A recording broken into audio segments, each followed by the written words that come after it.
वज़ीर-ए-आज़म मियां नवाज शरीफ ने दुनिया के सामने कश्मीरियों का मुकदमा पेश किया। भारतीय मीडिया को आग लग गई। हवास बाख्ता भारतीय मीडिया ने अखलाकियात की तमाम हदें पार करते हुए ऐसी जबान इस्तेमाल की कि थोड़ी सी भी शर्म रखने वाला भारतीय बाशिंदा भी सुनकर पानी पानी हो गया। नवाज शरीफ ने बीती रात यूनाइटेड नेशन महासभा में अपने क्या पाकिस्तान भारत के खिलाफ जंग की तैयारी कर रहा है?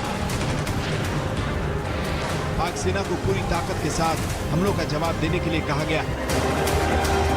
अक़वाम मुत्तहिदा की जनरल असेंबली का इजलास एक ऐसा आलमी प्लेटफॉर्म जहां पाकिस्तानी वजीर आजम नवाज शरीफ ने भरपूर अंदाज में मसला कश्मीर को पेश किया।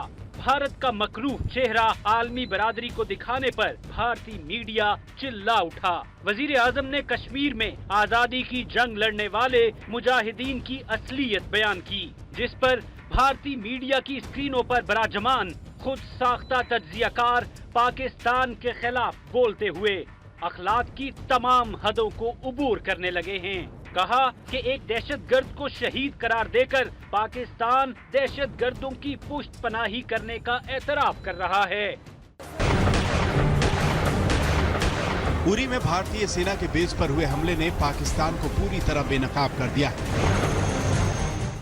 ऐसे ही एक भारतीय चैनल पर एक बददिमाग शख्स ने लाइव ट्रांसमिशन के दौरान पाकिस्तानी वजीर आजम का सर काट कर लाने वाले को 1 करोड़ रुपए देने का ऐलान किया, जो इस बात का वाज़ेह सबूत है कि दहशतगर्दी के खिलाफ बोलने वाला भारत खुद दहशतगर्दी को फरोग दे रहा है। पाकिस्तानी वजीर आजम ने ज़रबे अज़्ब को दुनिया का कामयाब और बड़ा इंसदादे दहशतगर्दी ऑपरेशन करार दिया, जिस पर भारतीय तो जल कर कोयला हो गए हैं।